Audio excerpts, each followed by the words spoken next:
Hello Messi. ഇരിക്കും. Thank U.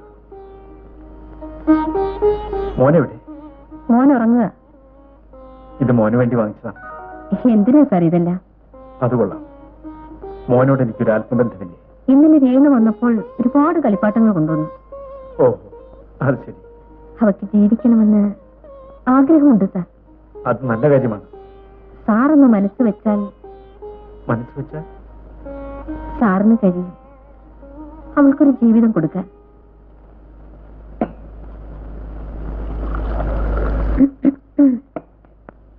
Renu, വരൂ വരൂ.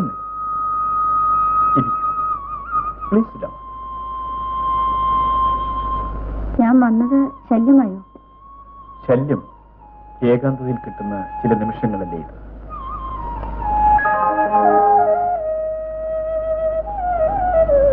ഇത് സാറിന്റെ പുതിയ നോവലാണല്ലേ? അതെ, എഴുതി തുടങ്ങിയതേ ഉള്ളൂ. ഞാനിതൊന്ന് കൊണ്ടുവയ്ക്കോട്ടെ? പൂർത്തിയായിട്ടില്ല. ഇത്രയും വായിച്ചാൽ എന്ത് മനസ്സിലാകാൻ?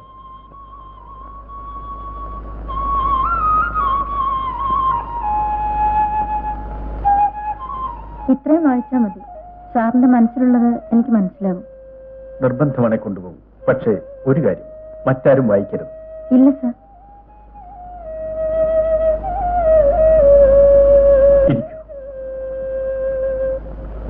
ആർക്കായി എഴുത്ത്? ഇതൊരു ആശ്രമത്തിലേക്ക്.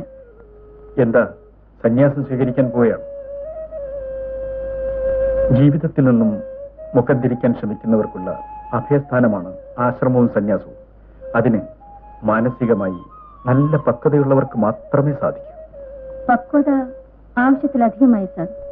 ഇതൊരു സാമൂഹ്യ സേവാ കേന്ദ്രമാണ്. സേവനമാണ് അവരുടെ ലക്ഷ്യം. അർത്ഥമില്ലാത്ത എന്റെ ജീവിതം ദുഃഖിക്കുന്നവർക്ക് വേണ്ടി ആയിക്കൊള്ളട്ടെ എന്ന് വിചാരിച്ചു. മനോഭാവം നന്നായിരിക്കും. സാമൂഹ്യ സേവനം ചെയ്യുന്നതിന് ആശ്രമത്തിൽ പോണമെന്നുണ്ടോ? ഇതൊരുമാതിരി ഒളിച്ചോട്ടമല്ലേ? ആയിരിക്കാം. എന്റെ ചുറ്റും ഒരു വാൽമീകം ഉണ്ടാക്കാൻ ശ്രമിക്കുകയാണ് ഞാൻ. സ്ഥായിയായ ബന്ധങ്ങളൊന്നുമില്ലാത്ത. ഇല്ലേ? ഇല്ല സാർ. ഒറ്റ വാക്കിൽ തകർന്നു വീഴുന്ന ബന്ധങ്ങളാണ് എല്ലാം. വെറും ദുർബലം. ജനത്തിന്റെ നടുവിൽ ഒറ്റതിരിഞ്ഞു മേയുന്നവരാണ് നാമെല്ലാം. അറിയാതെ വഴിമുട്ടി കാണുന്ന വഴിയെ തിരിയുന്നവരാണ് ഞാനും രേണു. രേണുവിന് ഇഷ്ടമാണോന്നറിയില്ല. മനസ്സിനെങ്കിൽ ഒരു പെൺകുട്ടിയെ വിവാഹം കഴിക്കാൻ ഞാൻ തീരുമാനിച്ചു. ആരാണ് ഭാഗ്യവതി? എന്നോടൊപ്പം സകലതും മറന്ന് സന്തുഷ്ടകരമായ ഒരു ജീവിതം തരുവാൻ രേണുവിന് കഴിയുമെന്ന് എനിക്ക് ഉറപ്പുണ്ട്. വിരോധമില്ലെങ്കിൽ? എന്തിനു വിരോധിക്കുന്നു? ഒരു ജീവിതം തരുവാൻ ആരുമില്ലെന്ന് കരുതി എന്റെ ജീവിതത്തിന് ഒരു ഉടമസ്ഥനുണ്ടായി.